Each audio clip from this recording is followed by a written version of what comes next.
All right, you knob tweakers, listen up. Uh, I've had a can of worms open up on these radios.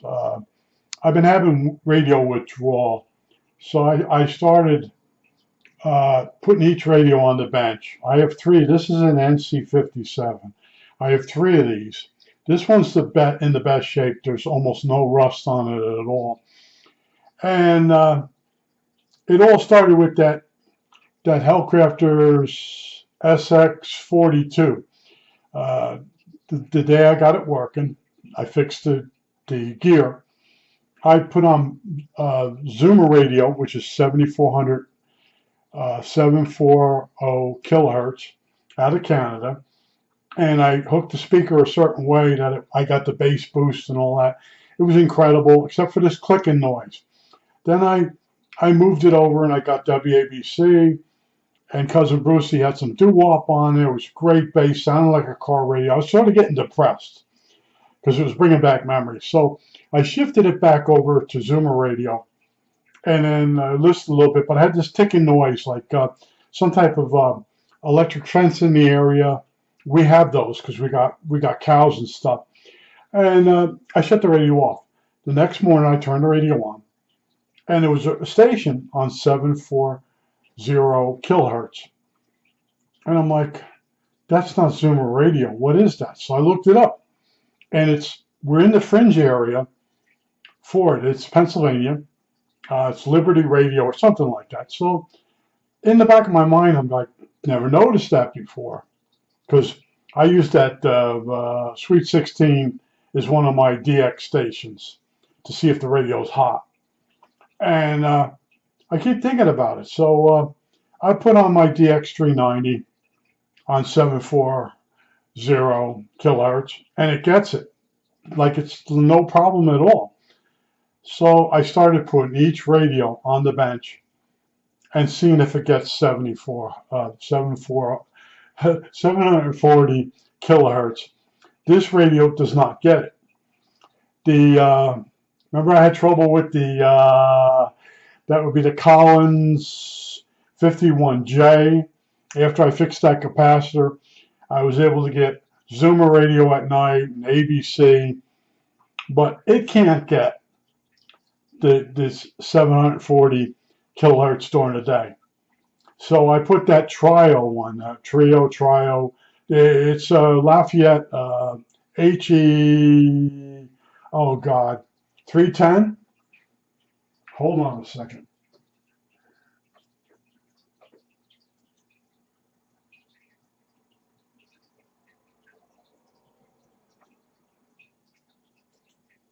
All right, it's HE10. It's the Lafayette. It gets it. So I start popping all my radios on the bench. And remember I told you, hey, I want to see the radio if it's that good. I want to see it get AM DX, AM broadcast band. I want to see it pull in the weak stations. Now, a low power AM station isn't DX. It's there every day, but it has a certain amount of power and a certain amount of microvolts reaches my house. And that's when I started getting into this microvolt craze. Now, that Trio, the Lafayette radio, they actually list the microvolt sensitivity as 1.56 or 1.65. I can't remember which. None of the other radios list their microvolt sensitivity. And I'm like, holy crap. Well, that's a can of worms. So you start, no, I have a bunch of radios. They're all calibrated. They're all outlined. I start putting them here and seeing if they can get the 740 kilohertz station. And some of them can't. And you would think something like this. Now, this is a beauty inside. Almost no rust. It can't get it. So I know the DX390 is going to get it because it's a modern digital radio. I sing its praises all the time. It really annoys me because when I'm working on a radio, I click that on and there it is coming in loud and clear. And super radios get stations that the tube radios won't get with 20 feet of wire. Certain things, I accept that. I accepted that on the Collins because they say right in it, 15 microamps, right? No, 15 microvolts. Who the hell would charge that much money for a radio and it's 15 microvolts on AM broadcast? And I told you my Icoms R71As, they're terrible on AM broadcast band. And they made up this big story. Oh, we dumb it down, and it's bullshit. It's a separate band. It won't affect it. Well, anyway, that's what they passed around. So I'm very conscious that if a radio can't do well on broadcast band, how well is it really doing on the other frequencies? Well, I just realized they don't give you any microvolt sensitivity, but that trio one does. And then some of the better ones do. So I'm starting to think, oh, okay, they played that game. And it probably early on, it didn't become a standard, but it is a standard now. When you look at the specifications for a radio, it goes in microvolt sensitivity. Now, there was this guy that, I don't think he went after Shango for saying microvolt sensitivity. He kept, in the comments, he said it was millivolts, and it's a U shaped. I always thought that was microvolts, millivolts, microvolts. That's what I've always been taught. On an FM radio stereo, you really want to see 1 microvolt sensitivity. 0.5 is even a better radio. But in general, you tend to listen to the stronger station. You're not DXing with an FM radio. But that's the latest can of worms that's opened up. Now, what I'm closing in on is the tube radios that use a separate oscillator tube and a separate mixer have better sensitivity than ones that use a converter. See, a converter tube, it has the oscillator and the mixer, and sometimes the RF amp for the radio, all in one tube. That's why the, I got to remember now the number, the Hellcrafters S120, the front end tube does the RF amp off the antenna. It does the oscillator and mixing. And that's why that thing's such a heaping, steaming pile of shit. And has it for many other reasons. It's got the IF cans that look like they're out of a car radio. See, this is what an IF can really needs to look like. You can see they spared no expense on these things. And you loosen the nut, you tune it in, you retighten it. They put extra thought into these. And this radio does not pick up that 740 kilohertz station. So I got the can of worms that it opened up. All the worms are squiggling around now, and I'm like, okay, we know that the $30 DX390 can get the stations, and the top of the line, I got to think about Hellcrafters SX42 can get the stations. The Trio can get it, and then most of my other stations, my other radios don't. Now, we can't pick on the BC348s because they don't go down that low in frequency. They only do the top end of the AM broadcast band. But what a disappointment. I'm like, that station's in Pennsylvania. I won't say I could walk there. It's really far away. But, to pick up a radio, this gets it in certain rooms of the house. Now, this is actually a really good DXing radio. And it does get the station, but not as good as the DX390, which has a bigger rod antenna. So you look at the rod. And when you put the headphones in here, it's the antenna for the FM, but not for the AM. But I right away I went running for this. I'm like, well, does this get the 740 kilohertz station? And it does in certain rooms of the house. But the DX390 gets it anywhere. You got to move it there's noise from my computers and from the cameras. Now, a few months ago, I built this. And this is 2 new Vistas. This is a special circuit. And notice it's got an octal.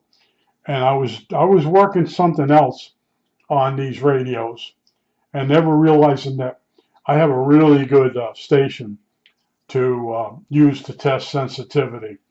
And, then this is another attempt. I was trying to get a little more oomph out of this radio, not realizing it's not it's not really that great. I love this radio. This is the same circuit as this is a National NC57. It's the same circuit as the NC 125. I always say 120, but 125. It's got the selector jet. That was the one I used a 4-foot box loop antenna for AM Dixon. That was my radio that I used for years. And then I got the R71A, and I thought that was so great because it's digital readout. You just, you put it on the frequency because it's digital, and then you turn the antenna and see if you get the station. If you can't get the station, it's over with. Where with a radio like the National NC125, there's a little bit of tweaking of the dial. There's a trimmer cap for the antenna trim. You could turn that. There's a few things you can do to try to, tweak that station in. And the R71 either got it or didn't. But I just want to tell you, I got a can of worms that's opened up now. And now I'm going to go read in, and I'm going to try to find out if somebody was ahead of me and figured this out, like, oh yeah, this thing is bad sensitivity.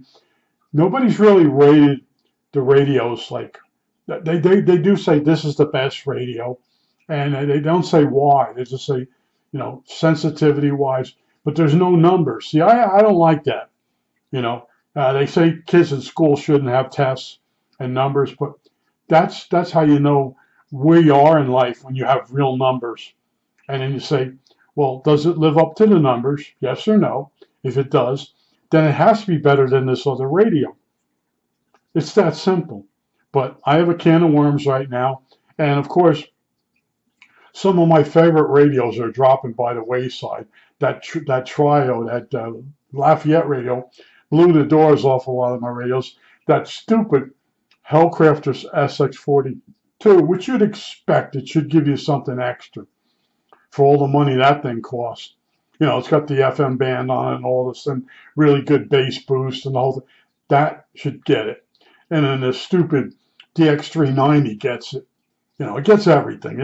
And then someone told me a few years back, oh, there's a mod for that. I went in, I took the resistor out, and the radio started really working good. And then I had a distorted station, which I thought was the radio overloading from me doing the mod. It turned out it was the station. Well, it just started up, and I don't know what they were doing, but all my radios were giving me distorted signals from that station. But I told you my go-to radio is the DX390. I have not found a tube radio that can beat the DX390, but sound-wise, yes, the the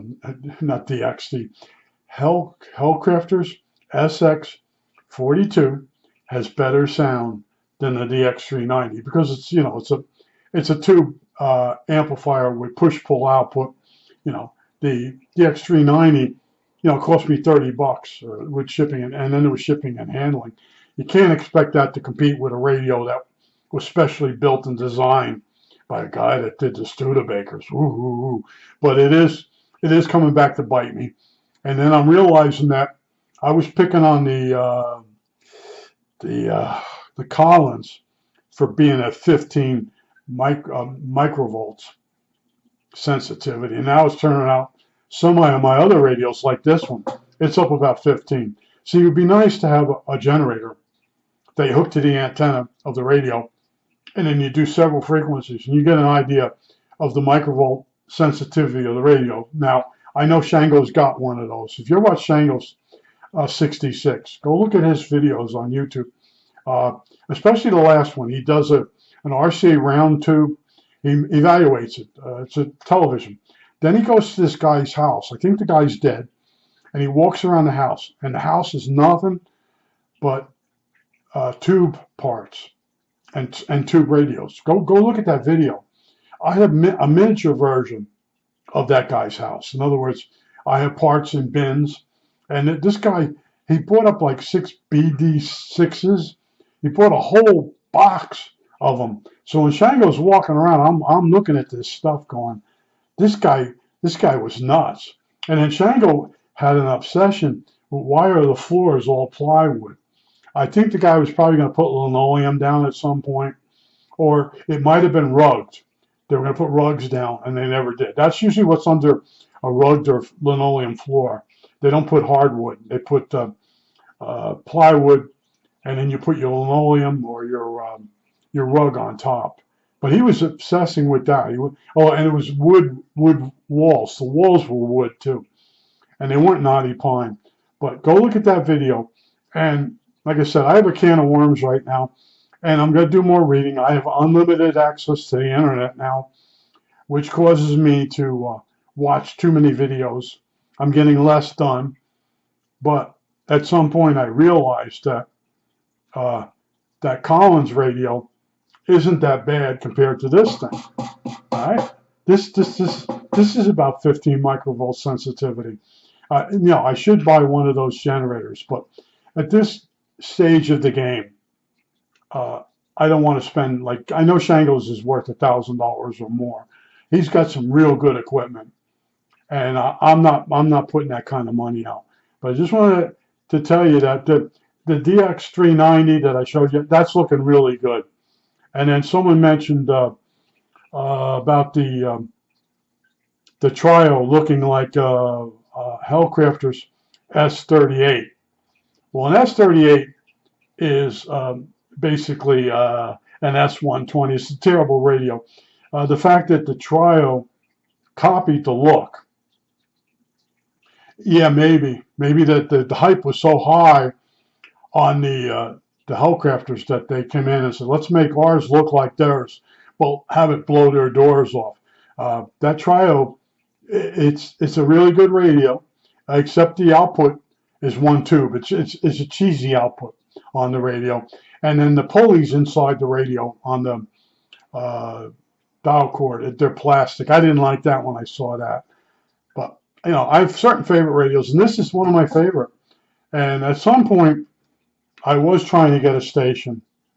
You don't realize until you put the radios up head to head, and you have a station that doesn't fade in and out. See, shortwave is subjective. Some nights you get really good DXing, and some nights you don't. So you could have a really good radio on, and you're tuning around, and you can't get WWV or CHU Canada, and you turn the radio off and go, whoa, what a piece of junk. Then the next night you move back your old radio, and it's doing really well. But when you have a low power AM station, it has a certain amount of signal, and then you can look it up online. They show you the pattern, the daytime pattern, whether you're in fringe, that's another thing. There's online resources to see if the station, you should be picking it up in your area. Now, the 740 kilohertz station, I'm in the fringe of it, which is perfect for testing sensitivity, not selectivity. Sensitivity. I think that's it. I'm wearing now. I got to put the air conditioner back on. I don't know how many days, but it's been really hot. It's really ridiculously hot. I think that's it. All right, that's it.